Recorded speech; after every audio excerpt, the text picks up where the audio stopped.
আছি আমার আমাদের শাশুড়ি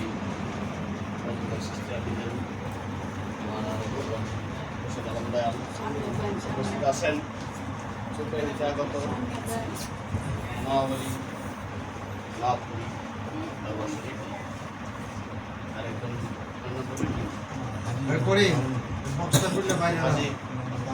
আলাউদ্দিন শিকারি কান্দি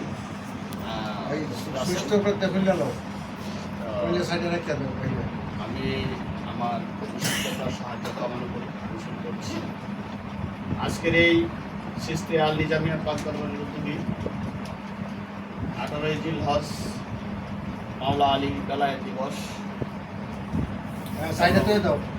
গাদিরে কমে যে ঐতিহাসিক বিদায় হজের ভাষণ সেই ভাষণ যে আমাদের উপলক্ষে দিয়েছিলেন ওই সময়ের কিছু ঘটনা বর্ণনা আমি করব সেই উপলক্ষে আজকের আয়োজনে যারা এখন উপস্থিত আছেন আমাদের এই সিস্তে আল নিজামিয়া দরবারের পক্ষ থেকে সকলকে জানাচ্ছি দরবারের সালাম এবং শুভেচ্ছা। আজকের এই লাওয়াতি মাহফিলে আজকে আমাদের গুরুজন উপস্থিত আছেন, ওনারা গুরুত্বপূর্ণ আলোচনা করবেন। আমি শুধু 18 জিলহজের যে মূল ভিত্তি সেইটুকু আলোচনা করব আর আমি আলোচনা সাহায্য কামনা করছি। আইস হইতে 15 বছর আগে বিদায় হজের ভাষণ আমরা অনেকেই বিদায় হজের ভাষণ নিয়ে অনেকেই শুনছি, অনেকেই জানি না, আর আমরা অনেকেই সেটা আমাদের কাছে প্রচার হয় না, আর যারা প্রচারের দায়িত্বে আছে তারাও সেই বিষয়গুলো প্রচার করে না, যার জন্য আজকে আমরা সেই সম্পর্কে অজ্ঞ বা কিছুই জানি না। তো আমি যে আলোচনাটা করতে যাচ্ছি সেই ঐতিহাসিক 18 জিলহজের গাদিরে কুম। গাদির শব্দের অর্থ হল জলাশয়, কুম একটা স্থান। এই জলাশয়ের উপরের স্থানে যে ঐতিহাসিক যে বিদায় হজের যে ভাষণ দিয়েছিলেন সেই ভাষণের একটি আয়াত নাযিল হয়েছে কোরআনে। আমরা হজের কথা জানি, সালাতের কথা জানি, কুরবানির কথা জানি, আর সালাতের কথাও জানি, কালামের কথা জানি, এগুলো আমরা জানি, এগুলো আমাদের কাছে পর্যাপ্ত পরিমাণে এগুলো আমাদের করতে হবে। এই 5টা স্তম্ভ ইসলামে, কিন্তু এই 5টা স্তম্ভ ওই কোরআনের সূরা মায়াদার 66 নম্বর আয়াত হলো সর্বশেষ আয়াত। এরপরে ওই নবুয়তের সমাপ্তি বিদায়, নবুয়তের দ্বার হইতে বেলায়েতের দ্বারের আগমন। এই জন্যই শব্দটা আসছে হযরত মুহাম্মদ সাল্লাল্লাহু আলাইহি ওয়াসাল্লাম কর্তৃক নবুয়তের দ্বার হইতে বেলায়েতের দ্বার হিসাবে ঘোষণা করেন, এই জন্য এই কথাটা আসছে। যাক, আমি এটার আরেকটু ব্যাপকভাবে আরেকটু বিশ্লেষণ করার চেষ্টা করতেছি। বলা হয়েছে যে 23 বছর, দীর্ঘ 23 বছরে আমরা কিন্তু 9 জিলহজ উনি একটা ভাষণ দিয়েছিলেন, এটাও বিদায় হজের ভাষণ। হজের মধ্যে বিদায় হজের ভাষণ, এটা 9 জিলহজ।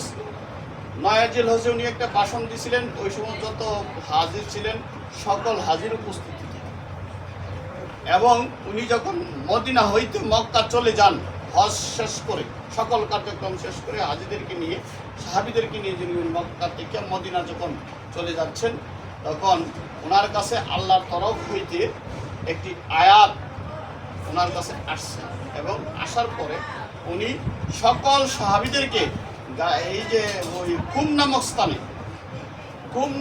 স্থানে সকল রাস্তার, এটা হলো মূল একটা পথ, এটা দিয়েই বাইরে হইতে হবে।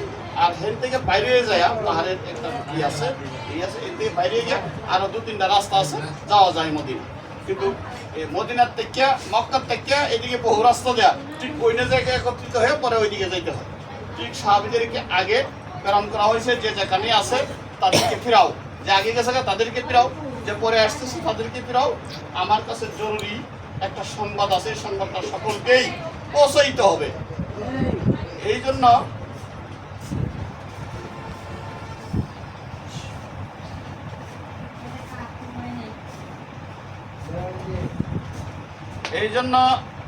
ওই কথা যদি সাউন্ড পাইতে সমস্যা হয়। এই জন্য ওই যখন থামাই দিল সকলকেই ওই গাজীরকুম নামক স্থানে থামিয়ে দিয়ে, সেই দিন কি এমন সংবাদ আমাদেরকে আল্লাহ আমাদের জন্য পাঠাইছেন। হে নবী আপনি বলুন, সাহাবীরা বলতেছে হে নবী আমাদেরকে বলুন কি সংবাদ আমাদের জন্য আল্লাহ পাঠিয়েছে। আমরা তো নামাজ পেয়েছি, রোজা পেয়েছি, হজ পেয়েছি, জাকাত পেয়েছি, এমন কি বিষয় যে না পাইলে আজকের ইসলাম দিন পরিপূর্ণ হবে না। এইটাই সর্বশেষ বার্তা, যে বার্তাটার জন্য আপনি আমাদেরকে সকলকেই আবার ডেকে একত্রিত করলেন, আমাদেরকে বলুন। তখন বলছে যে আমি 23 বছরে আপনাদের কাছে সকল বিষয় কি প্রচার করিয়াছি, যে হ্যাঁ আপনি করিয়াছেন। যদি আমি করিয়ে থাকি তো এখন যে বিষয়টা আমাদেরকে বলবেন সেই বিষয়টা কি সেটা আমরা আপনার কাছে জানতে চাই।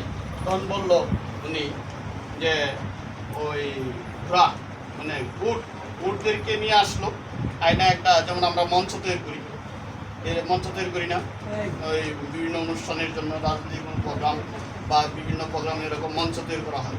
সেই মঞ্চ তৈরি করার জন্য 100-র মতো উট আয়না সেখানে উঁচা করে একটা তৈরি করা হয়েছে। তৈরি করিয়া এটার উপরে উঠছেন, উঠে হারিয়া সকলকে জিজ্ঞাসা করছেন যে আমি যা বলতেছি আপনারা কি শুনতে পাচ্ছেন? সবাই বলছে হ্যাঁ আমরা শুনতে পাচ্ছি। কেউ কি কম বেশি শুনতে পাচ্ছেন? না, আমরা সবাই সমান শুনতে পাচ্ছি। এনে 1,24,000 মতান্তরে 29,000 বা 6 লক্ষ, প্রায় 6 লক্ষ সাহাবী উপস্থিত ছিলেন। সেই